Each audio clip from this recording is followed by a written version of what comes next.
మంచిది ప్రియులారా, కూడి వచ్చినటువంటి సహోదరులకి సహోదరిమణులకి నా హృదయపూర్వక వందనాలు తెలియజేస్తున్నాను.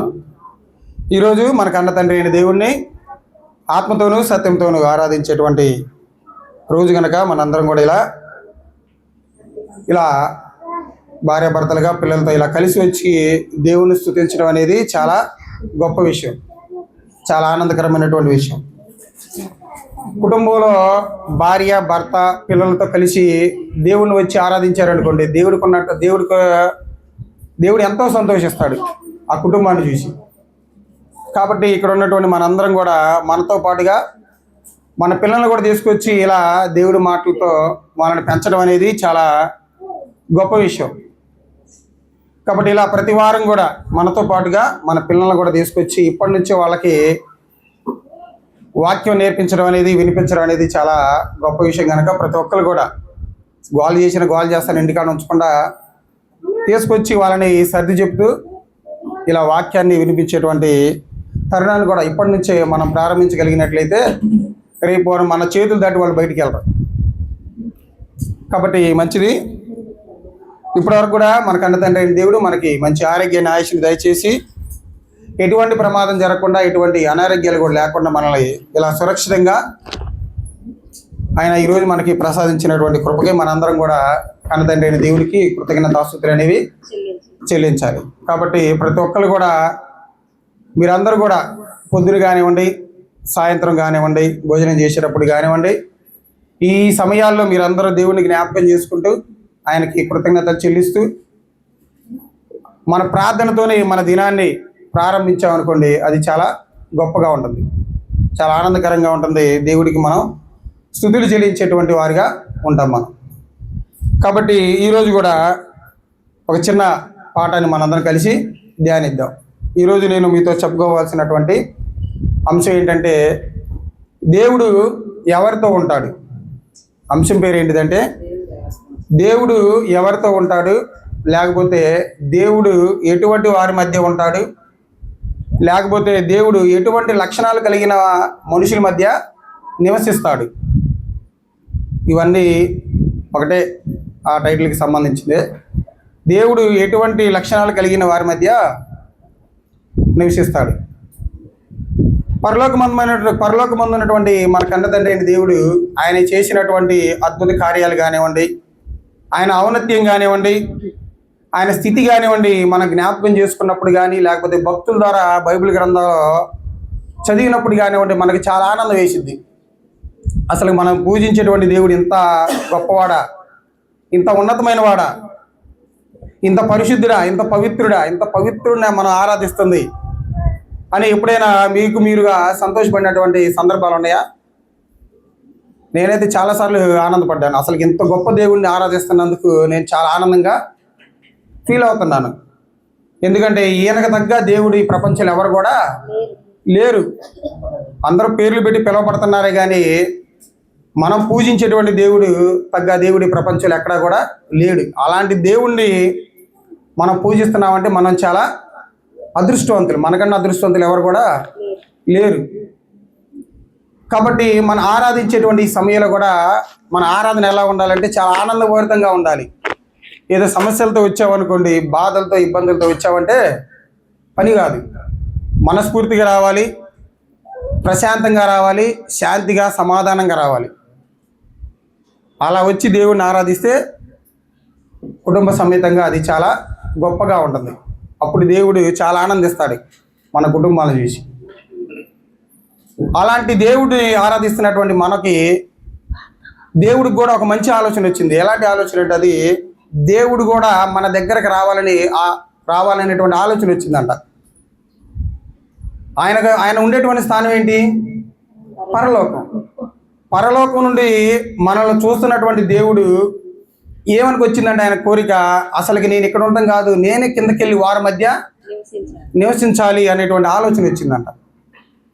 బేసికల్గా మనం లోకపరంగా చూసుకున్నట్లయితే ఒక ఎమ్మెల్యే మన ఇంటికి వచ్చారనుకో, మనం ఎంత ఆనందపడతాం, చాలా ఆనందపడతాం లేదా? చాలా గొప్పగా ఫీల్ అవుతాం మనం. ఎవరింటికి పోకుండా ఆ ఎమ్మెల్యే గారు మా ఇంటికి వచ్చాడు కాబట్టి చాలా ఆనందపడతాం, చాలా అడవుడి పడతాం, ఫోటోలు తీసుకుంటాం. వీడియోలు తీసుకుంటాం, ఎన్నో ఈ రకంగా మనం ఏం చేస్తామంటే ఆ అడవిడిని మనం చెప్పుకోలేము.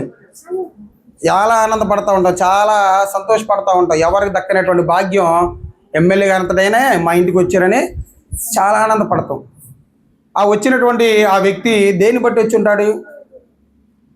ఈ దగ్గర డబ్బు అయినా ఉండాలి, లేకపోతే హోదా అయినా అయి ఉండాలి, లేకపోతే మంచి పలుకుబడి పలిగినటువంటి వ్యక్తి అయినా అయి ఉండాలి. ఏదో ఒక స్వార్థం ఉంటేనే ఆయన నీ ఇంటి దగ్గరకు వచ్చేది. వచ్చినటువంటి వ్యక్తి ఎంతసేపు ఉంటాడండి? ఒక 10 నిమిషాలు, పావు గంట. కొంతమంది అయితే అసలుకి మనం పెట్టిన కూడా తినడానికి కూడా ఇష్టపడరు. ఉంటారు, కాసేపు వస్తారు, పలకరిస్తారు, వెళ్ళిపోతారు. ఆ వచ్చినటువంటి వ్యక్తి కూడా మనలో ఏదో ఒకటి అవకాశం, మనలో ఏదో ఒక అవసరం ఉంటేనే వస్తారు. ఇప్పుడు ఎలక్షన్ జరుగుతున్నాయి అనుకోండి, అప్పుడు దాకా ఏసీ గదులు ఉన్నటువంటి వ్యక్తులు ఒకసారి ఎక్కడికి వస్తారు? రోడ్డు మీదకి వస్తారు, తిరుగుతారు, ఇళ్లలోకి వస్తారు, ఎమ్మటే వెళ్ళిపోతారు. కానీ మనం ఆరాధించేటువంటి దేవుడు అలాంటి వ్యక్తి కాదు, మానవ మాత్రంగా ఆలోచించేటువంటి వ్యక్తి కాదు. ఆయన మన దగ్గరకు వచ్చి నివసించాలనుకుంటున్నాడు. కాబట్టి ఆయన నివసించాలనుకున్నటువంటి వ్యక్తిగా మనం ఉండాలంటే మనలో కొన్ని లక్షణాలు కలుగుతున్నాడు ఆయన. ఈ లక్షణాలు ఉంటేనే మీ మధ్య నేను వచ్చి నివసిస్తానంటున్నాడు. ఒకసారి చూద్దాం, చూడండి. దీనికి రిఫరెన్స్గా మనం యెషయా గ్రంథం 57వ అధ్యాయం, యెషయా గ్రంథం 57వ అధ్యాయం 15వ వచనం కాడ నుంచి చదువుదాం. మహాగణుడును మహోన్నతుడును. చూడండి, మనం ఆరాధించేటువంటి దేవుడు ఎలాంటి దేవుడు అంట? మహాగణుడు అంట. గనుడు వేరు, మహాగణుడు వేరు. గనులలో ఆయన కన్నా కానీ గొప్పవాళ్ళు ఎవరు కూడా లేరు. అంత గొప్ప దేవుడిని మనం ఆరాధిస్తున్నాం. ఆయన గురించి ఆయన ఇలా చెప్పుకుంటున్నాడు, నేను చాలా మహాగణుడును, మహోన్నతుడు. ఆయన కన్నా ఉన్నతమైన వాడు ఎవరు లేరు. ఉన్నత స్థలాలలో నివసించగలిగేటువంటి శక్తి ఎవరికి ఉందయ్యా అంటే మనం ఆరాధించేటువంటి దేవుడికి మాత్రమే. అందుకే ఆయన ఏమంటున్నాడంటే మహాగణుడు. గనుడు వేరు, మహాగణుడు వేరు. రాజు వేరు, మహారాజు వేరు. కాబట్టి మనం పూజించేటువంటి దేవుడు ఎలాంటివి ఆయనంట? మహాగణుడు, మహోన్నతుడును. ఇంకెవరంట ఆయన? దేవుడికి ఉన్నటువంటి లక్షణాలు చెప్తున్నారు ఇక్కడ. ఆయన మహాగణుడు, మహోన్నతుడు, పరిశుద్ధుడు. ఆయన పాపము, ఆయన దగ్గర పాపం అనేది ఎక్కడ? పాపానికి చోటు లేదు. ఆయన రాసి ఇచ్చినటువంటి గ్రంథం కూడా ఎలాంటి గ్రంథం మనకి ఇచ్చింది? అందుకే ఈ గ్రంథానికి కూడా ఏమని పేరు పెట్టారంటే పరిశుద్ధ గ్రంథం. ఎందుకంటే పరిశుద్ధుడు రాయించాడు కాబట్టి పరిశుద్ధ గ్రంథం. బైబిల్లో ఉన్నటువంటి మాటలు కూడా పరిశుద్ధమైనవే. పరిశుద్ధుడు రాశాడు, రాయించినటువంటి మాటలు కూడా పరిశుద్ధ గ్రంథమే. ఆ పరిశుద్ధ గ్రంథాన్ని ధ్యానిస్తున్నటువంటి మనం కూడా పరిశుద్ధులుగా ఉండాలని దేవుడు కోరుకున్నాడు. ఇంకా ఏమన్నాడు? ఇంకా ఆయన ఇంకొక లక్షణం ఏంటంటే ఆయన నిత్య నివాసి అయిన వాడు. ఇలాగ సెలవిస్తున్నాడంట. నిత్య నివాసి అంట మన దేవుడు. అంటే ఆయన ఇంకొకరు సృజించాలని లేదు, ఆయనకు ఆయనే స్వయంగా ఉన్నవాడు. ఆయనకు ఆయనే స్వయంగా ఈ యొక్క లోకాలు కలగజేసినటువంటి ఆయన. కాబట్టి అలాంటి లక్షణాలు కలిగినటువంటి, అలాంటి మహోన్నతమైనటువంటి శక్తి కలిగినటువంటి ఆ దేవుడికి ఒక ఆలోచన వచ్చిందంట. చెప్తున్నాడు చూడండి, అది కింద. నేను మహోన్నతమైన పరిశుద్ధ స్థలములో నివసించువాడను అయినను వినయము గలవారి ప్రాణమును ఉజ్జీవింపచేయుటకును నలిగిన వారి ప్రాణమును ఉజ్జీవింపచేయుటకును వినయము గలవారి యొద్దను దీన మనసు గలవారి యొద్దను నివసించుచున్నాను. అంత గొప్ప దేవుడైనటువంటి మన దేవుడు, అంత పరిశుద్ధత కలిగినటువంటి దేవుడు, అంత మహోన్నతమైనటువంటి దేవుడు, అంత ఘనమైనటువంటి దేవుడు మన దగ్గరకు వచ్చి నివసించాలనుకుంటున్నాడంట. మరి ఆయన నివసించాలంటే ఏ ఉండాలి? మనలో ఉన్నటువంటి లక్షణాలు ఏ ఉండాలి? ఆయనకి ఏం కనబడాలి? మన కుటుంబంలో ఏం కనబడాలి? వినయం ఉండాలి, దీన మనసు ఉండాలి. ఈ రెండు ఉన్నాయి అనుకోండి. ఇప్పటికి కూడా మనలో ఉన్నాయంటే మనలో ఎవరు నివసిస్తున్నట్టు? మన యొద్ద ఎవరు నివసిస్తున్నట్టు? దేవుడు నివసిస్తున్నట్టే. దేవుని యొక్క ప్రేమ అనేది మనలో నివసిస్తున్నట్టే. కాబట్టి ఈ రెండు లక్షణాలు లేకుండా దేవుడు నా యొద్ద ఉన్నాడు, నేను పరిశుద్ధంగా ఉన్నాను, పవిత్రంగా ఉన్నాను చెప్పుకోవడం అబద్ధం అని. కాబట్టి ఈ రెండు లక్షణాలు కలిగి జీవించమంటున్నాడు. అలా జీవించేటువంటి వ్యక్తుల దగ్గర నేను నివసిస్తానంటున్నాడు. కాబట్టి దీనికి మనం ఈ 2 లక్షణాల గురించి మనం కొద్దిసేపు ఆలోచించగలిగినట్లయితే అసలు వినయం అంటే ఏంటి? వినయం అంటే ఏంటి? వినయం అంటే ఏంటి? దాని అర్థం ఏంటి? ఒక వ్యక్తి అందరికీ గౌరవిస్తూ సాత్వికంగా ఉంటూ శాంతికరంగా ఉంటూ సమాధానకరంగా ఉన్నాడు అనుకోండి, ఎదుటి వ్యక్తితో గొడవలు పెట్టుకోకుండా మంచివాడిగా కనబడుతున్నాడు అనుకో, అతన్ని ఏమంటారంటే ఇతను చాలా మంచివాడు, చాలా వినయం కలిగిన వాడు, వినయ విధేయతలు కలిగిన వాడు అంటారు. అవునా కదా? అలాగే వినయానికి ఇంకొక పదంగా మనం అర్థం తీసుకున్నట్లయితే ఎంత పెద్ద స్థితి ఉన్నా కానీ గర్వించకుండా ఉంటారే, అలాంటి వ్యక్తులను ఏమంటారంటే వినయం కలిగినటువంటి వ్యక్తులు అంటారు. ఎప్పటికీ గర్వించినటువంటి స్థితి కలిగి ఉన్నటువంటి వ్యక్తిని ఏమంటారంటే, ఎప్పటికీ గర్వించినటువంటి వ్యక్తిని ఏమంటారంటే వినయం కలిగినటువంటి వ్యక్తి అంటారు. అతను ఎంత పెద్ద స్థాయిలో ఉన్నా కానీ ఆ స్థాయిని బట్టి అతను గర్వించకుండా అందరితో సమానంగా ఉన్నాడు అనుకోండి, అలాంటి వ్యక్తిని ఏమంటారంటే వినయం గలవాడు అంటారు. ఈ వినయానికి దీన మనసుకు 2 సేమ్ కనెక్షన్ ఉంటుంది. వినయం ఉంటే దీన మనసు ఉంటుంది, దీన మనసు ఉంటే వినయం ఉంటుంది. అది గర్వం లేనివాడు అనొచ్చు టోటల్గా. వినయం దీన మనసు ఉందంటే అతను లేదని గర్వం లేదనే. అలాగే ఇంకో మాట చూసుకుందాం చూడండి. అదే యెషయా గ్రంథం 66వ అధ్యాయం, అదే యెషయా గ్రంథం 66వ అధ్యాయం 2వ వచనం. అవన్నీ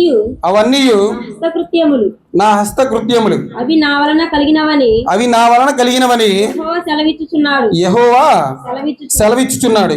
ఎవడు దీనుడై నలిగిన హృదయము గలవాడై నా మాట విని వణుకుచుండునో వానినే నేను దృష్టించుచున్నాను. ఎవడైతే దీన మనసు కలిగి జీవిస్తాడో, నలిగిన హృదయం కలిగి జీవిస్తాడో, వినయం కలిగి జీవిస్తాడో, దీన మనసు కలిగి జీవిస్తాడో అతన్ని నేను దృష్టిస్తున్నాను, అతన్ని నేను చూస్తున్నాను. ఏంది ప్రభువా? అందం కలిగినటువంటి వ్యక్తులు కలిసి చూడవా? ఐశ్వర్యం కలిగినటువంటి వ్యక్తులు కలిసి చూడవా? అంతస్తు కలిగినటువంటి వ్యక్తులు కలిసి చూడవా? డబ్బు బాగా ఎక్కువ ఉన్నటువంటి వ్యక్తులు కలిగి వాళ్ళ కలిగి నువ్వు చూడవా అంటే నేను వాళ్ళ కలిగి చూడను. నేను ఎలాంటి వ్యక్తుల మధ్య నివసిస్తాను, ఎలాంటి వ్యక్తులు నేను చూస్తానంటే ఎవడైతే నలిగిన హృదయం కలిగి దీనుడై ఉంటాడో అలాంటి వ్యక్తుల వద్దనే నేను నివసిస్తాను. ఇవన్నీ అశాశ్వతం. డబ్బు అశాశ్వతమే, అందం అశాశ్వతమే, ఐశ్వర్య అశాశ్వతమే, పదవులు అశాశ్వతమే. కానీ ఏవి శాశ్వతం అంటే ఈ 2. క్రైస్తవులుగా పిలువబడుతున్నటువంటి మనకు కూడా ఈ 2 చాలా ప్రాముఖ్యమైనటువంటి లక్షణాలు. ఏంటిదంటే ఒకటి వినయము, దీన మనసు. కాబట్టి ఈ వినయాన్ని గురించి మనం సామెతల గ్రంథంలో కొన్ని మాటలు చూడగలిగినట్లయితే చాలా బాగుంటుంది. చూడండి ఒకసారి సామెతల గ్రంథం 11వ అధ్యాయం 2వ వచనం. అహంకారము వెంబడి అవమానము వచ్చును, వినయము గలవారి యొద్ద జ్ఞానమున్నది.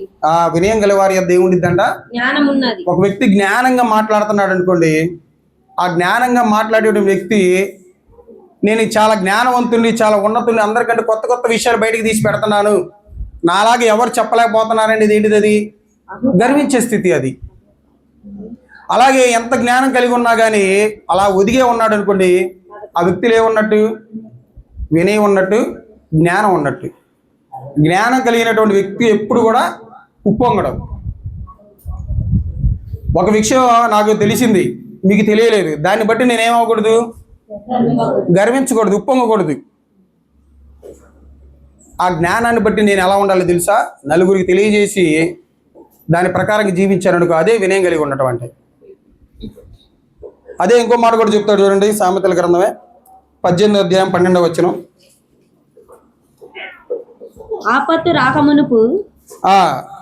ఆపత్తు రాకమునుపు నరుని హృదయము అతిశయపడును, ఘనతకు ముందు వినయముండును. ఒక వ్యక్తి వినయం కలిగి జీవిస్తున్నాడంటే, వినయం కలిగి నడుచుకుంటున్నాడంటే ఆ వ్యక్తి ఘనతకు పాత్రుడు. అందరూ మెచ్చుకుంటారు. అవునా కదా? ఇప్పుడు మీ ఎడలని నేను బాగా వినయంగా నడుచుకుంటున్నాను అనుకోండి, మీరేమంటారు నా గురించి? నా ముందు డైరెక్ట్గా అనకపోయినా కానీ ఏమనుకుంటారు మీరు? అన్నయ్య చాలా మర్యాదపూర్వకంగా ఉంటాడు, చాలా వినయంగా ఉంటాడు. అన్న ఎంతవరకు మాట్లాడాలో అంతవరకే మాట్లాడతాడు, ఎక్కువ మాట్లాడు అని మీరు అనుకుంటారు లేదా? నేననే కాదు, మీరైనా కానీ, ఈరయ్య అన్న కానీ, యేసుబాబు అన్న కానీ, ఫిలిప్ కానీ, ఎవరైనా అంకరావు అన్న, ఎవరైనా కానీ ఇలా మాట్లాడుకుంటూ వెళ్ళామనుకోండి, ఇలా ఇలా జీవించుకుంటూ వెళ్తున్నాం అనుకోండి, అది అది మనల్ని ఏం చేసిద్ది అంటే ఘనతకి తీసుకెళ్తుంది. మంచి పేరు ప్రఖ్యాతులు తెచ్చుకునే వ్యక్తులుగా మనల్ని తీసుకెళ్తుంది. కాబట్టి వినయం కలిగి ఉంటే ఏమొచ్చిందంటే ఘనత వస్తుంది.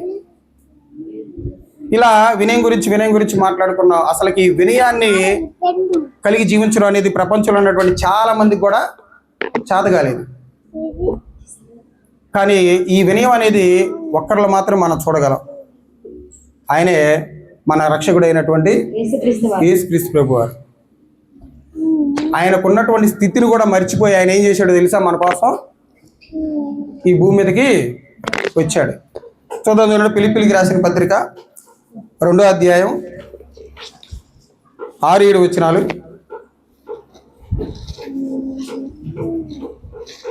ఫిలిప్పీయులకు రాసిన పత్రిక 2వ అధ్యాయం. ఆయన దేవుని స్వరూపము కలిగిన వాడై ఉండి, దేవుని స్వరూపం కలిగిన వాడై ఉండి దేవునితో సమానముగా ఉండుట విడిచిపెట్టకూడని భాగ్యమని ఎంచుకొనలేదు గాని మనుషుల పోలికగా పుట్టి దాసుని స్వరూపము ధరించుకొని తన్ను తానే రిక్తినిగా చేసుకున్నాడు. ఎంతకన్నా వినయం కలిగినటువంటి వ్యక్తులు ఎవరైనా ఉంటారా? ఆయనకున్నటువంటి స్థానం ఏంటిది? దేవునితో సమానుడు. దేవుని పక్కన కూర్చున్నటువంటి స్థాయిని మరిచి తన తండ్రి ప్రణాళిక ప్రకారం ఏం చేశాడు? ఆయన ఈ భూమి మీదకి వచ్చాడు. ఇంతకన్నా వినయం కలిగిన వాళ్ళు ఎవరు ఉంటారా? సరే, తండ్రి ఆజ్ఞాపించాడు. తండ్రి కిందకి వెళ్ళిన తర్వాత నువ్వు మానవుని స్వరూపం ధరించాలి. ఓకే తండ్రి, ఓకే డాడీ, ఇబ్బంది లేదు. సరే, మానవుని రూపం ఇచ్చాను. ఇంకా నీకేం ఇస్తున్నావు తెలుసా? నువ్వు దాసుడిగా ఉండాలి, నువ్వు దాసుని స్వరూపాన్ని ధరించుకోవాలి. చూడండి, ఆయన స్థితి ఏంటి? దేవుడు ఆయనకు అప్పగించినటువంటి స్థితి ఏంటి? భూమి మీదకి వచ్చినప్పుడు మనిషి రూపిగా వచ్చాడు, దాసుని స్వరూపాన్ని ధరించుకొని భూమి మీదకి వచ్చి ఎటువంటి గర్వం లేనటువంటి వ్యక్తిగా ఆయన జీవించిపోయాడు. ఎంతో వినయం కలిగి జీవించాడు ఆయన. కానీ ఈయన ప్రకటించేటువంటి వారిలోనే వినయం లేదు. ఏముందో తెలుసు వారిలో? గర్వం. ఎంత గర్వం ఉందో వాళ్ళలో. ఏదో మేము ఒక కొత్త విషయాన్ని కనిపెట్టాము, దాన్ని ఇది చేస్తున్నాము, అది చేస్తున్నామని అందరిలో గర్వంగా వాళ్ళు ఫీల్ అయ్యి జీవిస్తున్నారే కానీ ఈయనలో ఉన్నటువంటి లక్షణాలు కలిగి జీవించడానికి ఎవరికి కూడా ఆ మనసు రావట్లా. అసలు ఆ స్థానాన్ని వదిలిపెట్టి వచ్చినటువంటి ఆయన ఎంత వినయం కలిగి ఉన్నాడు? ఏమైనా గర్వం చూపించాడా? నాకంటే గొప్పవాడు లేదని ఏమైనా చెప్పుకున్నాడు కిందకు వచ్చి? ఎంతో వినయం కలిగి జీవించాడు ఆయన, ఎంతో విధేయత కలిగి జీవించాడు ఆయన. కానీ ఆయన పేరు చెప్పుకొని జీవిస్తున్న వాళ్ళు అది లేకపోవడం అనేది చాలా హాస్యాస్పదం. మాకంటే గొప్పవారు లేరు, మాకంటే చెప్పేవారు లేరు, మేము ఒక గొప్ప జ్ఞానాన్ని తీసుకొచ్చామని విర్రబిగుతున్నారు తప్పితే ఆయనలాగా జీవించేటువంటి వ్యక్తులు తక్కువైపోతున్నారు. ఆయనలాగా జీవించేటువంటి వ్యక్తులు చాలా తక్కువైపోతున్నారు. కానీ దేవుడు ఇచ్చినటువంటి స్థితి ఏంటి? ఆయనకి మనిషి రూపాన్ని దాల్చాలి. అలాగే ఆ మనిషి రూపంలో పాటుగా ఇంకా దాసుని స్వరూపాన్ని ధరించుకోవాలి. ఈ రెండు ధరించుకొని వచ్చినటువంటి ఆయన ఎక్కడా తన జీవితంలో గర్వాన్ని చూపించకుండా జీవించాడు. ఆయన ఎంతో వినయం కలిగి జీవించాడు. ఆయన ఎంతో విధేయత కలిగి జీవించాడు. ఒక మాదిరిని చూపించి వెళ్ళిపోతే ఆ మాదిరిలో జీవించడానికి ఎవరికి కూడా అవకాశం రావట్లేదు. కానీ ఆయన ప్రకటిస్తూనే ఉంటారు, విర్రవీగుతూ ఉంటారు. ఆయన ప్రకటిస్తూనే ఉంటారు, గర్వాన్ని చూపిస్తూ ఉంటారు.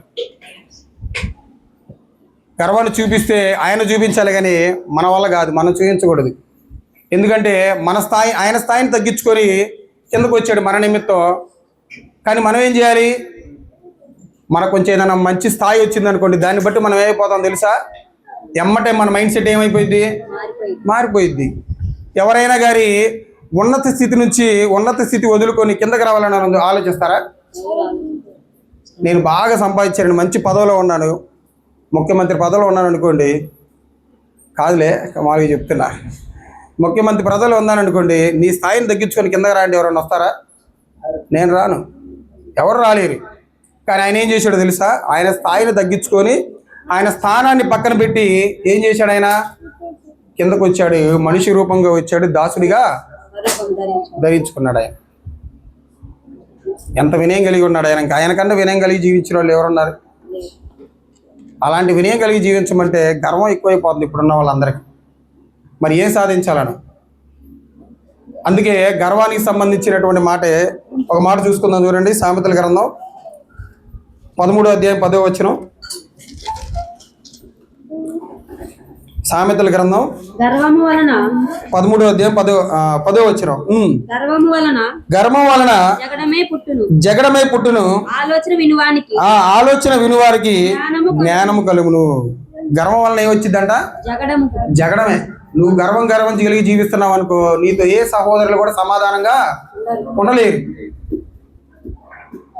Smoking is injurious to health అంటారు చూసారా? గర్వం కూడా ఏం చేసింది అంటే జగడానికి దారి తీసింది. అలాంటి గర్వం కలిగి జీవిస్తున్నావు అనుకో, నీకు నువ్వే గొప్పగా అనుకుంటావు. జ్ఞానం కలిగి నువ్వు ఉన్నావు అనుకోండి, నువ్వు అనుకుంటావు నేను చాలా మంచి జ్ఞానవంతునని విర్రవిగుతున్నావు అనుకోండి. ఆ విర్రవిగేతనాన్ని బట్టి నీకు ఎదురుగా ఉన్న సహోదరులందరూ ఏమైపోతారు? దూరం అయిపోతారు. నాకే ఎక్కువ తెలిసాను నువ్వు మాట్లాడకుండా పోతున్నావు అనుకో, దాంట్లో జగడమే. సహోదరులు కోల్పోయేటువంటి స్థాయిలోకి వెళ్ళిపోతావు. నువ్వు దేవుడి నుంచి దూరం అయిపోయే అవకాశం ఉంటుంది. కాబట్టి ఇలాంటి జగడాలు రాకుండా ఉండాలంటే ఏం చేయాలో తెలుసా? ఉన్న సంఘంలో ఉన్నటువంటి సహోదరులు సహోదరిమణులు ఒకరికంటే ఒకరుగా ఏం చేసుకోవాలి? హెచ్చించుకోవాలి. రోమపత్రికలో ఒకరికంటే ఒకరు ఉన్నతంగా హెచ్చించుకోవాలని ఉండేది. రోమపత్రికలు కానివ్వండి, కొలసి పత్రికలు కానీ ఏముంటుంది అంటే సహోదరులు ఒకరినొకరు ఏమని ఉంటుందన్నా? సహోదరులు ఒకరినొకరు హెచ్చించుకోమని ఉంటుంది, ఒకరినొకరు పొగుడుకోమని ఉంటుంది. అన్నా నాదే ఉందన్నా, నువ్వు కూడా నాకన్నా బాగా చెబుతావు. అదే ఒకళ్ళు ఇది చేసుకోవడం అంటే అలా జరుగుతున్నటువంటి క్రమంలో అప్పుడు మనం ఎలా ఉంటుంది? ఆ సంఘం అనేది ఎలా ఉంటుంది? ఎలాంటి ఇబ్బంది లేకుండా ఉంటుంది, ప్రశాంతంగా ఉంటుంది.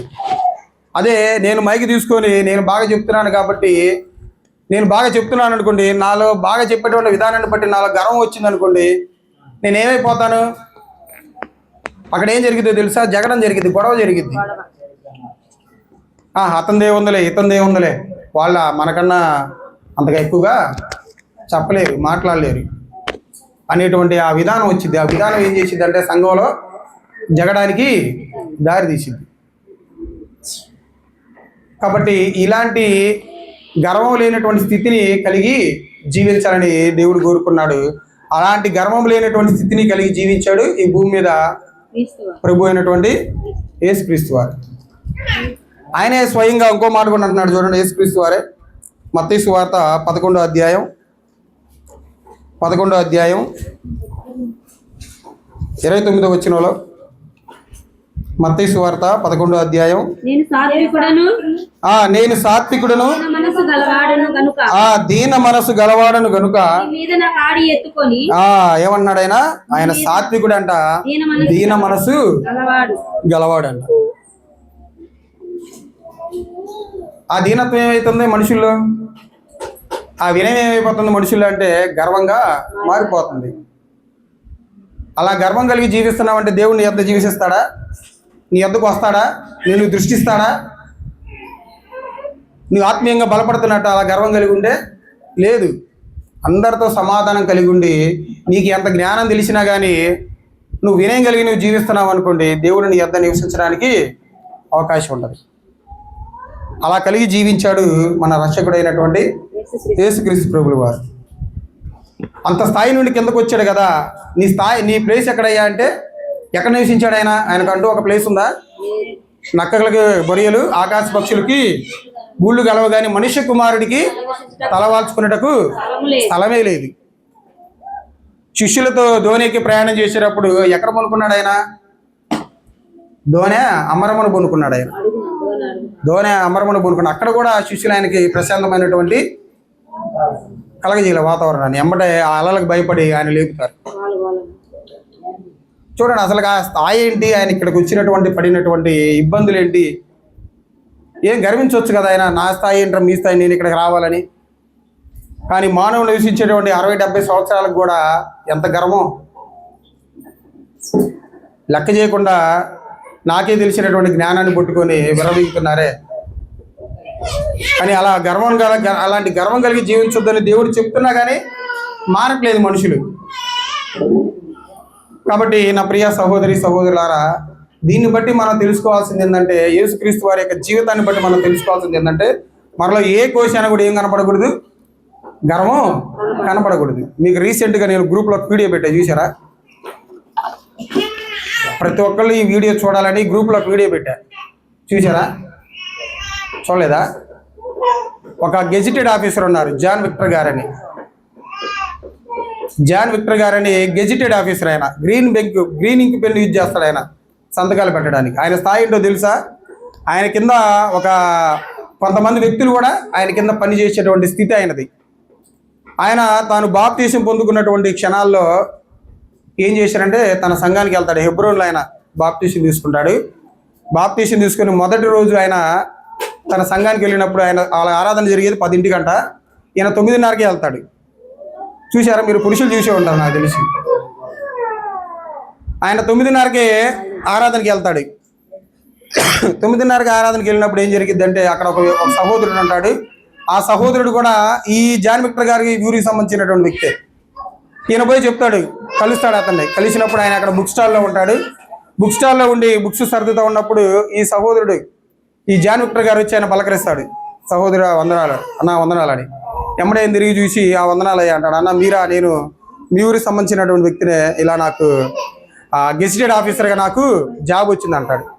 ఆయన చెప్పినటువంటి జాబ్ను పట్టించుకోడు. సరే వందనాలు అన్న, మరి పెందలకాడే వచ్చారు కదా, మీరు ఈ సంఘంలో పరిచర్య చేయండి, దేవుడు మిమ్మల్ని బాగా ఆశీర్వదిస్తాడు అన్నాడు. అనగానే ఈయనకేమనిపించిందంటే జాన్ విక్టర్ గారికి, ఏముందిలే, నాకు ఒక బుక్ స్టాల్ దగ్గర ఎక్కడో ఒక పరిచర్య చేయమని, బుక్స్ అమ్మని ఏదో ఒకటి ఇస్తారులే, అదే ప్రభుత్వాలు ఏదో ఒకటి అందించమని ఇస్తారులే అనుకున్నాడు. కానీ ఏం జరిగిందో తెలుసా? సరే సహోదరుడు, మీరు వచ్చారు కాబట్టి మొదటి రోజు అందరికంటే పెందలాడి వచ్చారు, ఇంకా అరగంట ఉంది, తర్వాత 10ంటికి అందరూ వస్తారు కాబట్టి ఒక 20 బాత్రూమ్లు ఉన్నాయి, కడగండి అని చెప్పాడు. ఏమని చెప్పాడు? అసలు ఆయన స్థాయి ఏంటి? ఆయన బాత్రూమ్లు కడగటం ఏంటి? గ్రీనింగ్కి ఎవరు యూజ్ చేస్తారో తెలుసా? అత్యున్నత స్థాయిలో ఉన్న వాళ్ళు మాత్రమే ఉపయోగించగలరు. దాన్ని వాళ్ళు మాత్రం ఉపయోగించాలి దాన్ని, గ్రీనింగ్ అనేది.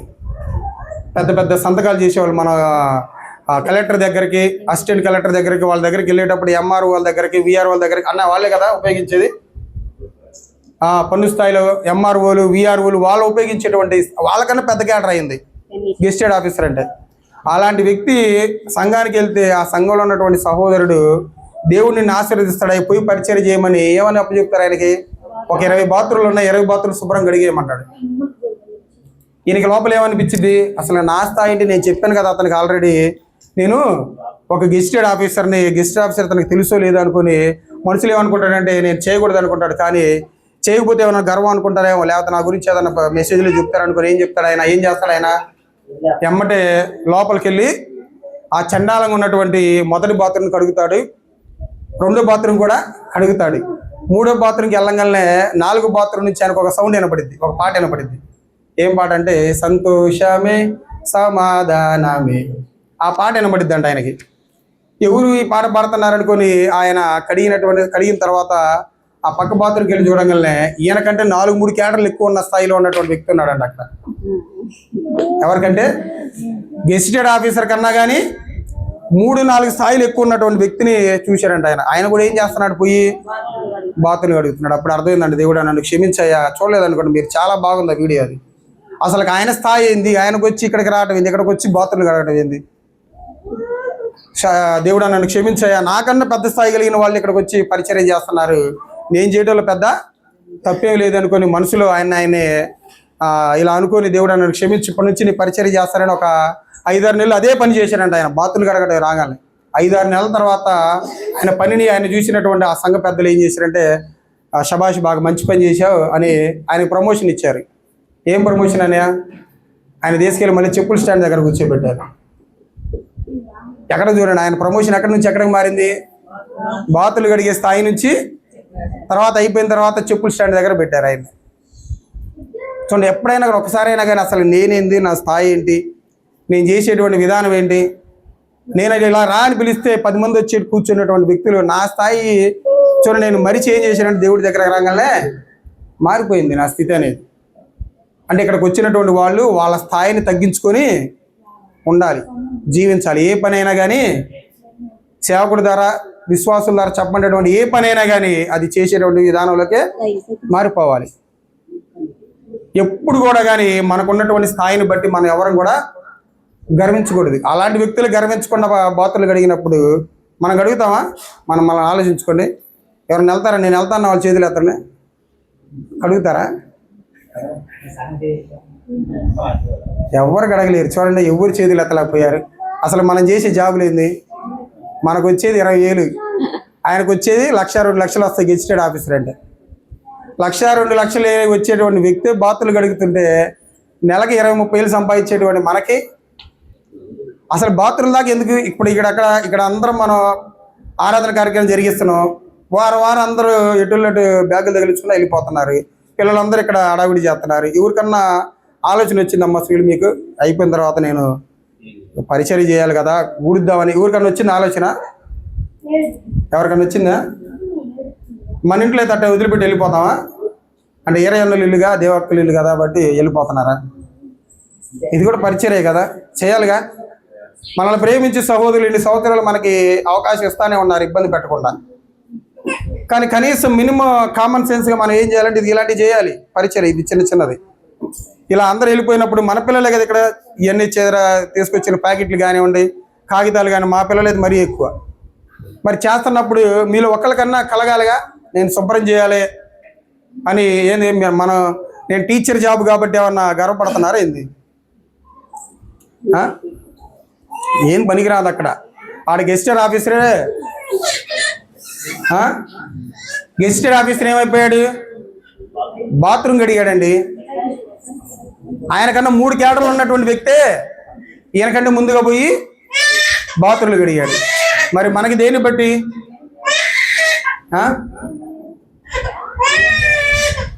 కాబట్టి ఆలోచించండి ఒకసారి. ఇలా ఎంత స్థాయికి మనం ఎదిగినా కానీ, ఎంత డబ్బు మనం సంపాదించినా కానీ మనలో ఏముండాలంటే వినయం ఉండాలి, దీన మనసు ఉండాలి. ఇలా నివసిస్తేనే, ఇలాంటి లక్షణాలు కలిగి నివసిస్తేనే దేవుడు మన యొద్ద ఉండటానికి మీ దగ్గరికి నేను వస్తానంటున్నాడు. దిగిపోతాడంతే. ఇంకా మొదటిగా ఇవి ఎవరిలో ఉండాలి తెలుసా? మొదటిగా భార్యలో ఉండాలి, భర్తలో ఉండాలి, భార్యలో ఉండాలి, భార్య తర్వాత వారి పిల్లల్లో కూడా ఇలా ఉండాలి. ఈ లక్షణాలు కలిగి ఉంటే దేవుడు ఆ కుటుంబంలో నివసిస్తున్నట్టే. భార్య తన స్థాయిని మరిచి గర్వించినా కానీ, భర్త తన స్థాయిని మిర్చి గర్వించినా కానీ, తనకు ఉన్నటువంటి స్థానాన్ని బట్టి కానివ్వండి, డబ్బును బట్టి కానివ్వండి, హోదాని బట్టి కానివ్వండి, ఇలాంటి వాటిని బట్టి నువ్వు గర్వించావనుకో, ఆ గర్వాన్ని బుట్టి దేవుడు నిన్ను చేదరించుకుంటాడే కానీ, అసహించుకుంటాడే కానీ నీ దగ్గరికి నివసించడానికి దేవుడు రావుడు. దేవుడి ప్రేమ అనేది నీలో కనబడదు. నేను 1,00,000 రూపాయలు సంపాదిస్తున్నా, నా సహోదరులకు నేను గుప్పిళ్ళ పట్ల నా 1,00,000 రూపాయలు బట్టి నేను గర్వించి సహోదరుల దూరం పెడుతున్నా. ఉపయోగం ఏముంది? నాలో వినయం ఉంటుందా? నేను ఎంత పరిచర్య చేసినా, మనం ఎంత పరిచర్య చేసినా ఆ పరిచర్య దేవుడి నామానికి భయంకరంగా జరిగిద్దా? జరగదు. ఇంకా దీనస్థితిలోకి, ఇంకా మన ఆర్థికంగా అభివృద్ధి చెందుతున్నా కానీ ఆత్మీయంగా మనం ఏమైపోతాం? దిగిపోతాం, తగ్గిపోతాం. కాబట్టి అలా మనం ఎంత ఎత్తుకు ఎదిగినా కానీ ఒదిగే ఉండాలి. ఎంత స్థాయిలో ఉన్నా కానీ దేవుడి పరిచర్య అనగానే ముందుకు రావాలి అందరికంటే. ఆదివారం ఆరాధన అనుకున్నాం, నేను పొద్దున పెట్టాను 11 కానీ ఎవరు వచ్చారు 11? ఆదివారం మాత్రమే జరుగుతున్నా. అందుకని కొన్ని పోస్టులు కూడా పెడుతున్నా గ్రూపులో, ఆదివారం ఏ సమయానికి రావాలి అని కొన్ని సెంటెన్సులు కూడా పెడతారు. మీరు దాన్ని చదివన్నా కానీ ముందుకు వస్తారేమోనని, టయానికి వస్తారేమోనని.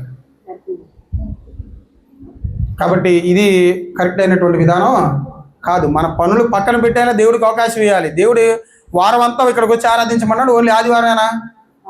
మరి ఆదివారానికి కూడా మనం సమయాన్ని అప్పగించలేకపోతున్నాం అంటే మనం దేవుడిని నిజంగా ఆరాధిస్తున్నట్టేనా?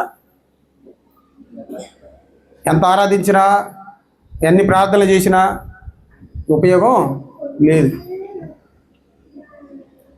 కాబట్టి ఆలోచించుకోండి, మన స్థాయి ఎలా ఉంది, మన స్థితి ఎలా ఉంది, మనం ఎంతవరకు పరిచర్య చేయగలుగుతున్నాం. రేపు 23వ తారీఖు పొనుగుబళ్ళ సువార్త కూడిక ఉంది. మొలకలూరులో అంటే గబగబాలు వచ్చేసారు. మరి పొనుగుపాడికి ఎప్పటికి వెళ్ళాలి మనం? ఎంత పెద్దలకాడ వెళ్తే మనం అక్కడ పనిగా జరిగిద్ది. అక్కడ కూడా జరిగేటప్పుడు ఒకళ్ళు పని చేస్తున్నారు, ఇంకొకరు ఖాళీగా ఉన్నారని మీరు ఇబ్బంది పడుకోమాకండి. అందరూ తలా ఒక పనిని షేర్ చేసుకోండి, ఆ పనిని చేస్తూ ఉండండి. అప్పుడు ఏ ఇబ్బందులు జరగవు. ఎందుకంటే దేవుడు ఒక్కొక్కదే చేయలేదు కదా అన్ని పనులు. అక్కయ్యకి మీరు కూడా ఎలా ఉండాలి? సహకారులుగా ఉండండి. ఆ పని ఈ పని చేస్తున్నప్పుడు చేయండి. ఎందుకంటే అక్కయ్య కదా అక్కడ మెయిన్గా కూరలో ఏదైనా ఆహారం వండే ఆ విషయంలో. ఇది దేవక్క నన్ను ఏంది అది తీసుకురమ్మంది, నేనేంటి అని అనుకున్నారనుకో, ఏమైంది అక్కడ? పొరపాడేది కాదు, ముందు గొడవలు మొదలైతాయి కదా, మనస్పర్ధలు వస్తాయి కదా. ఏమంది మీ అందరికంటే దేవక్క కదా పెద్దది, అక్క చెప్తే చేయలేరా మీరు? ఏ పని అండి ఇది? ఎవరి పని ఇది? మన ఇంట్లో వాళ్ళ ఇంట్లో పనా? మా ఇంట్లో పనా? ఎవరింట్లో పని ఇది? ఎవరి నిమిత్తం చేస్తున్నారు మీరు? దేవుని నిమిత్తం చేస్తున్నారు కదా. అందుకే చెప్తాడు, ఒకసారి చూడండి కొలసీ పత్రిక 3వ అధ్యాయం, కొలసీలకు రాసిన పత్రిక 3వ అధ్యాయం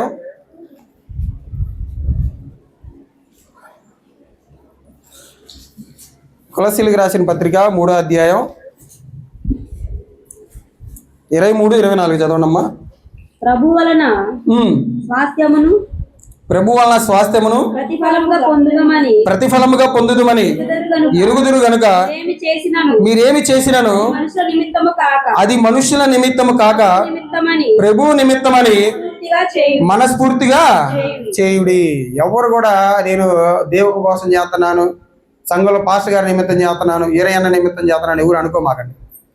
నువ్వు ఏ పని ఇచ్చినా కానీ, నీకు ఏ పని ఇచ్చినా కానీ అది నువ్వు ఎవరి నిమిత్తం చేయాలి? ప్రభు నిమిత్తమే చేయాలి. నీకు ఒక సహోదరుడు ఒక పని చెప్పినప్పుడు, ఒక సహోదరి ఒక పని చెప్పినప్పుడు, అరే ఇది అక్కయ్య పని కాదుగా, వాళ్ళ ఇంట్లో కార్యక్రమం కాదుగా, ఇది ఎవరి కార్యక్రమం? దేవుడి కార్యక్రమం. నేను చేశాను అనుకో, దేవుడు ఏంది నన్ను ఆత్మీయంగా ఆశీర్వదిస్తాడు, ఆర్థికంగా నన్ను ఆశీర్వదిస్తాడు. అలా మనస్ఫూర్తిగా చేసామనుకోండి, అది దేవుడికి చేసినట్టే. అలా మనస్ఫూర్తిగా దేవుడు చేయాలని కోరుకుంటున్నాడు. గమనించండి నా ప్రియ సహోదరి సహోదరులారా, మనం ఏది చేసినా కానీ, సంఘంలో ఊడ్చినా కానీ, కడిగినా కానీ, ఎంత బరువులు మనం మోసినా కానీ అది ఎవరి పని నిమిత్తం అని మనం చేయాలంటే అది యేసుక్రీస్తు వారి పని నిమిత్తమే చేయాలి. మనం ఆయన పనిని మనం తీసుకెళ్తున్నాం ముందుకి, ఆయన పని చేస్తున్నామని మనం ఆలోచించి చేయాలి. మనం ఎవరు కూడా అతిశయించమాకండి, ఎవరు కూడా గర్వించమాకండి. మనం ఎంత గర్విస్తే అంత నాశనానికి మనం వెళ్తాం. కాబట్టి నాకైతే నేను అబ్జర్వ్ చేసిన దాంట్లో మనల్ని ఎవరిలో కూడా అలాంటి లక్షణం లేదు నాకు తెలిసి. ఎవరు కూడా వారు చెప్పినటువంటి పని వాళ్ళు చేసేవాళ్ళే. శ్యామన్ ఎందుకు నాకు ఈ పని ఇచ్చాడు, ఈరయ్యన్న ఎందుకు నాకు ఆ పని చెప్పాడు, యేసుబాబు అనేది నాకు ఇలాంటి పని చెప్పాడని ఎవరు కూడా అనుకునే వాళ్ళు ఎవరు కూడా లేరు నాకు తెలిసి. ఒకవేళ ఉంటే మాకు కనబడకుండా ఏమన్నా ఇది చేస్తున్నారేమో, ఒకవేళ మేము చూడకపోయినా కానీ దేవుడు చూస్తాడు. ఇప్పుడు నేను చెప్పినట్టు పని ఎమ్మటి చేశారనుకో, నేనేమనుకుంటా ఆసక్తి చేస్తున్నాను అనుకుంటా, కానీ మీరేమనుకుంటారు లోపల, ఒకవేళ ఏంది ఎప్పుడు నాకే చెప్తున్నాడు అనుకుని మీరు పోయారనుకోండి, అది నేను చూడలేనుగా. ఎవరు చూస్తారు? దేవుడు చూస్తాడు. దానికి తగ్గ ప్రతిఫలం ఎవరు ఇస్తారు? దేవుడే. కాబట్టి ఆలోచించండి నా ప్రియ సహోదరి సహోదరుల, వినయం కలిగి జీవించాలి. మనం దీన మనసు కలిగి జీవించాలి.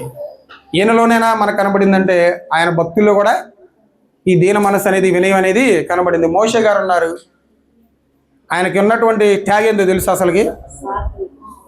దేవుడే పలిగినటువంటి మాట ఆయన గురించి, ఆయనకన్నా సాత్వికుడు ఎక్కడా కూడా భూలోకంలోని ఎవరిని కూడా చూడలేదు అన్నాడు. ఆయనకు ఉన్నటువంటి స్టేజ్ ఏందో తెలుసా? ఆయనకు ఉన్నటువంటి డిగ్రీలు ఏందో తెలుసా? అపోస్తుల కార్యాలు స్టెఫెన్ గారు మాట్లాడతారు. అపోస్తుల కార్యాలు 7వ అధ్యాయం 22వ వచనంలో ఏమంటాడు ఒక మాట అక్కడ? మోషే ఐగుప్తీల సకల విద్యలను అభ్యసించాడంట. అంటే ఐగుప్తు దేశంలో ఉన్నటువంటి ఎన్ని విద్యలు అయితే ఉన్నాయో అన్ని విద్యలు కూడా ఆయన అభ్యసించాడు. ఎక్కడ కూడా ఆయనలో గర్వం కనపడలా. ఏం చేశాడు? ఎమ్మటే అంత స్థాయిలో ఉన్నా కానీ ఏం చేశాడు? తర్వాత 40 సంవత్సరాల తర్వాత మళ్ళీ పోయి గొర్రెలు కాసుకున్నాడు. ఆయన నాకు ఇన్ని విద్యలు వచ్చు కదా అని ఆయన ఎక్కడైనా గర్వించాడా? ఎక్కడ ఆయన గర్వించలేదు. ఎవరి విషయాలు కూడా ఆయన గర్వించలేదు. ఆయన అన్ని విద్యలు నేర్చుకున్నా కానీ ఎక్కడ గర్వించాల. మనకు ఒకటి వచ్చింది అనుకోండి, అందరికంటే ఇది ఇక్కడ ఉన్న వాళ్ళందరిలో మీరు ఒకటి చేయలేరు కానీ నేను చేయగలను అనుకో, అప్పుడు నేను ఎలా ఫీల్ అవుతాను? అసలు మామూలుగా గర్వం కాదు. అబ్బో వీళ్ళందరికి రాంది నాకు వచ్చింది, వీళ్ళందరూ చదవలేదు నేను చదివాను, వీళ్ళందరూ రాయలేదు నేను రాశాను, వీళ్ళందరూ మాట్లాడలేదు, నేను మాట్లాడాను అని అప్పుడు యేసుక్రీస్తు గారు అనుకున్నా, మోషే గారు అనుకున్నా, వాళ్ళలో ఏం కనబడి ఉండేది? గర్వమే. వాళ్ళ గురించి ఇలా రాయబడి ఉండేది బైబిల్ గ్రంథంలో. సకల విద్యలు అభ్యసించినా కానీ ఆయన ఎక్కడ కూడా గర్వం కనబడలేదు. ఆ ఇశ్రాయేలు ప్రజల అరణ్య మార్గంలో నడిపిస్తున్న ఎంత చిత్రహింసలు పెట్టినా కానీ ఆయనలో ఏమీ గర్వం కనిపించలా. సాత్వికంగానే ఆయన జీవించకుండా పోయాడు. అలా అని ఇంకొక భక్తుల్లో మనం చూసినట్లయితే దావీదు గారిలో కూడా ఎంత వినయం కలిగిద్ది, ఆయన ఎంత దీన మనసు కలిగి ఉంటుంది. సౌలు గారు తన కుమార్తెనిచ్చి పెళ్లి చేస్తానన్నప్పుడు ఆయన తగ్గింపు చూడండి, ఆయన స్థాయిని తగ్గించుకొని మాట్లాడతాడు. ఆయన ఒకసారి సమూయేలు గ్రంథం, సమూయేలు మొదటి గ్రంథం 18వ అధ్యాయం, సమూయేలు మొదటి గ్రంథం 18వ అధ్యాయం 18-19. 18. అందుకు దావీదు రాజునకు అల్లుడు నగుటకు నేనెంతటి వాడను, నా స్థితి అయినను ఇశ్రాయేలీయులలో నా తండ్రి కుటుంబమైనను ఏ పాటివని సౌలుతో అన్నాడు. చూడండి, ఆయనకు ఉన్నటువంటి స్థాయిని. రాజు గొలియాతు మీద యుద్ధాన్ని గెలిచాడు. సౌలు 1000 కొలది, దావీదు 10,000 కొలదని ఆయన ఎంత పెద్ద పొగిడినా కానీ ఆయనలో కొంచెం కూడా గర్వం లేదు. ఏమన్నాడు? అసలు నేను ఎంతటి పాటినయ్యా, నీ కూతురు చేసుకునేటువంటి స్థాయి నాకుందా, నా కుటుంబం ఏ పాటిది, నేను ఎంతటి వాడను, ఎక్కడో గొర్రెలు కాచుకునేవాడిని, నువ్వు నాకు నీ కూతురుని ఇస్తావని తనలో అంత స్థాయిని కూడా ఆయన అప్పటికి దేవుడు ఆయన్ని రాజుగా నియమించాడు. అయినా కానీ ఆ స్థాయిని మరిచి కూడా ఆయన చూడండి ఎంత తగ్గించుకున్నాడు. నేనేంటి, నా స్థాయి ఏంటి. మీరు కూడా ఏదైనా పరిచర్య బాగా చేసినప్పుడు పొగిడామనుకోండి, ఉప్పొంగ మాకండి. అందుకంటే మేము ఇప్పుడు కూడా చాలామంది తక్కువ మందిని పొగిడేది. ఆ పొగట్టాన్ని బట్టి మీరు ఉప్పొంగారనుకోండి చాలా ఇబ్బంది పడతారు. కాబట్టి చూడండి, ఇక్కడ దావీదు గారు కూడా తన స్థాయిని మరిచి నీ అంతటి కుటుంబాన్ని నేను పెళ్లి చేసుకోవడమా అని తనకున్నటువంటి స్థాయిని కూడా తగ్గించుకుని ఆయన మాట్లాడటం జరిగింది. కాబట్టి ఏదేమైనా కానీ ఇంతమంది వ్యక్తుల గురించి, యేసుక్రీస్తు వారి గురించి, మోషే గారి గురించి, దావీదు గారి గురించి, వారి జీవితాలు మనం తొంగి చూసిన వారిలో కనబడేది ఏంటిదంటే వినయము, దీన మనస్సు. ఈ రెండు కలిగి మనం జీవించామనుకో, దేవుడు ఏమంటున్నాడు? మీ దగ్గరకు వచ్చి నేను నివసిస్తానంటున్నాడు. కన్ఫామ్గా దిగిపోతాడు ఆయన, అంతే. ఆయన చెప్పిన మాట ఏమన్నా మీరేవాడా? నేను ఇది చెప్తాను, ఇది చెప్తానని ఎప్పుడైనా వెనక తిరిగాడా? ఇది చేస్తానని ఎప్పుడైనా చేయనన్నాడా? మాట ఇచ్చి ఎప్పుడైనా తెప్పాడు ఆయన? లేదు. కాబట్టి ఈ 2 లక్షణాలు కలిగి ఉంటే కన్ఫామ్గా మనలో ఆయన నివసిస్తాడు. ఈ 2 లక్షణాలు కలిగి జీవించడానికి మనందరం కూడా ఏం చేయాలి? ప్రయత్నించాలి.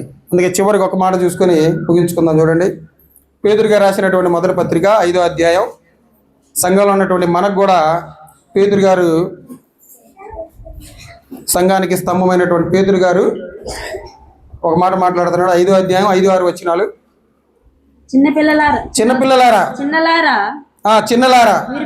మీరు పెద్దలకు లోబడి ఉండుడి, మీరందరూ ఎదుటి వాని ఎడల దీన మనస్సు అను వస్త్రము ధరించుకొని మిమ్మును అలంకరించుకొనుడి. దేవుడు అహంకారులను ఎదిరించి దీనులకు కృప అనుగ్రహించును. దీన మనస్సు అనేటువంటి దాన్ని మనం దేనిగా ధరించుకోవాలి? వస్త్రంగా ధరించుకోవాలి మనం. అంటే ఆ మనిషిని చూడగాలి, ఇతను చాలా దీనుడురా, ఇతను చాలా గొప్పవాడురా, ఇంత చాలా వినయం కలిగిన వాడురా. కాబట్టి అలా దీనత్వం కలిగినటువంటి వ్యక్తుల దగ్గర, వినయ మనసు అనేటువంటి వ్యక్తుల దగ్గర దేవుడు ఏమిస్తారంటే దేవుడు తన కృపను అందిస్తారంట. మరి దేవుడి కృపను మీరు పొందుకుంటారా, చేజార్చుకుంటారా? చెప్పండి, దేవుడి కృపను మీరు పొందుకుంటారా, చేజార్చుకుంటారా? పొందుకుంటారు. పొందుకుండాలనుకున్న వాళ్ళు ఏం కనపడాలి? దీనత్వం అనేది ఒక వస్త్రంగా ధరించుకోవాలి. నువ్వు వినయం కలిగి జీవించాలి. అప్పుడు దేవుడు నీ వద్ద నివసిస్తాడు, దేవుడు నీకు కృపను దయచేస్తాడు. కాబట్టి ఇలా ఈ దేవుడు అనుగ్రహించేటువంటి ఈ యొక్క 2 లక్షణాలని మనం కలిగి ఉండి దేవుడికే మన కుటుంబంలో నివాసయోగ్యంగా మనం కల్పించాలని, ఇలాంటి లక్షణాలు కలిగి మనం జీవించాలని మనస్ఫూర్తిగా మీ అందరికీ తెలియజేస్తూ నన్ను నేను హెచ్చరించుకుంటూ మిమ్మల్ని హెచ్చరిస్తున్న మాటలు ముగిస్తున్నాను. మీ అందరికీ వందనాలు.